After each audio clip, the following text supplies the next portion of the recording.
So does this go into your videos or something, or do you like a file for it?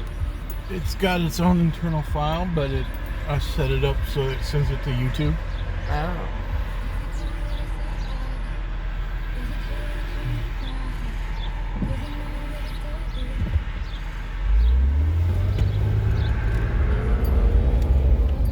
Nothing happened, so I've just been deleting the videos. Oh.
Playing tennis on one side.